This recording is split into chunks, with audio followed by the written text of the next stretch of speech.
बिस्मिल्लाहिर्रहमानिर्रहीम, अस्सलाम वालेकुम। Welcome to my channel cooking with Nabira. कैसे हैं आप सब? उम्मीद है अपने अपने घरों में खुश होंगे, बाहिफाजत होंगे।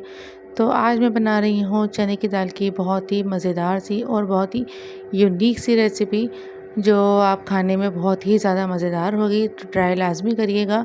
मेरी रेसिपी अगर आपको पसंद आती है तो प्लीज़ लाइक शेयर कमेंट लाजमी किया करें, और जिन लोगों ने सब्सक्राइब अभी तक नहीं किया वो प्लीज़ सब्सक्राइब करें और बेल आइकन को लाजमी थम करिएगा ताकि मेरी न्यू आने वाली वीडियोस आपको मिल सके। मैंने ले लिया चने की दाल, एक पाव चने की दाल को मैंने सोख लिया था तकरीबन 1 से 2 घंटे के लिए। उसके बाद मैंने पैन में डाल के इसको अच्छी तरीके से बॉईल कर लिया है। सादा बिल्कुल बॉईल करना है, कुछ भी नहीं डाला है इसमें।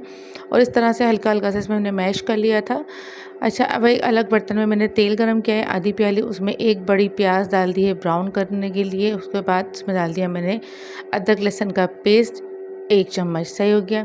उसके बाद आधा चम्मच हल्दी, आधा चम्मच कुटी मिर्च और आधा चम्मच मेरा पिसा हुआ धनिया और हस्बे ज़ायका इसमें नमक शामिल करना है। और फिर इसके बाद इसको मज़ीद हमें भून लेना है, अच्छी तरीके से भून लेना है। मसाला भूनने का तरीका मैं आपको हमेशा बताती हूँ कि थोड़े पानी के छींटे मार मार के इसको भुना करें। उसके बाद मैंने डाल दिए 2 से 3 अदद टमाटर बारीक काट के। टमाटर डालने के बाद इसको फिर से भून लेना है। टमाटर का पानी बिल्कुल ड्राई हो जाना चाहिए और टमाटर का पेस्ट अच्छे से बन जाना चाहिए। उसके बाद मैंने इसके साथ इसमें डाल दिया कड़ी लीफ। इससे इसमें खुशबू जो है बहुत ही ज़्यादा मज़ेदार सी हो जाएगी और फ्लेवर भी इसका चेंज हो जाता है इस तरह से करने से। मसाला हमारा तकरीबन रेडी हो चुका है। अब जो हमने दाल अपनी उबाल के रखी हुई थी वो हम इसमें शामिल कर देंगे। उसके बाद तकरीबन 1 गिलास अभी मैंने इसमें पानी ऐड किया है। इसको मैं मिक्स करके देखूंगी, अगर मुझे ज़रूरत होगी तो मज़ीद इसमें पानी ऐड करूंगी, वरना नहीं ऐड करूंगी। अगर आपको रोटी से खाना है तो थोड़ी थिक रखें, चावल से खाना है तो थोड़ी सी इस तरह से रख लें। सही हो गया। अब ये चूल्हे पर ही है। अब इसको हमें और बॉयल देना है अच्छी तरीके से, क्योंकि हमने इसमें पानी ऐड किया है तो 2 से 3 मिनट से 4 मिनट तक इसको बॉयल लाजमी देना है। इस दौरान इसमें डाल दें हरा धनिया, पुदीना, हरी मिर्च बारीक काट के, और ये आधा चम्मच गरम मसाला है, होममेड गरम मसाला, इसमें भी इसको डाल दें और इसको थोड़ी देर के लिए पकने दें।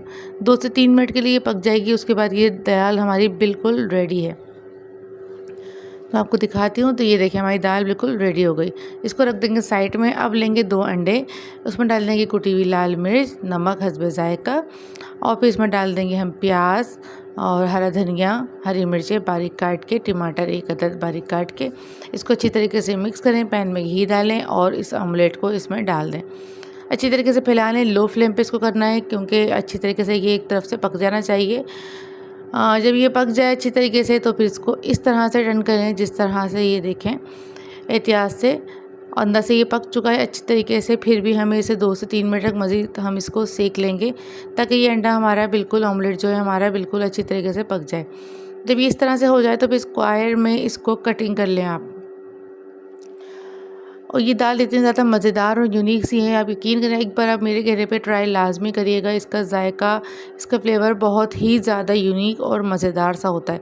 खाने वाला भूख जिसको ना भी लगे वो भी लाजमी खाना खाने बैठेगा। दाल के ऊपर इस तरह से इसको डाल दें इसके ऊपर। आप चाहें तो इसको अलग से भी यूज़ कर सकते हैं, लेकिन इस तरह इसका फ्लेवर जब गरम गरम दाल आप इसके ऊपर डालोगे तो यकीन मानो ये इतनी ज़्यादा फ्लेवर वाली हो जाएगी और बहुत ज़्यादा मज़ेदार हो जाएगी। मेरी वीडियो पसंद आ रही है तो लाइक करें, शेयर करें, कमेंट करें। अपना रखिएगा बहुत ज़्यादा ख्याल, और क्योंकि अब रमज़ान आने वाले हैं, रोज़े भी रखने हैं। अल्लाह ताला हम सबको अपने हिफ्ज़ अमान में रखें और खैरियत से रमज़ान तक हमें पहुँचाए और हमें रमज़ान में इबादत करने की, रोज़ा रखने की तौफ़ीक अता फ़रमाएँ। इजाज़त दीजिए। अल्लाह हाफ़िज़।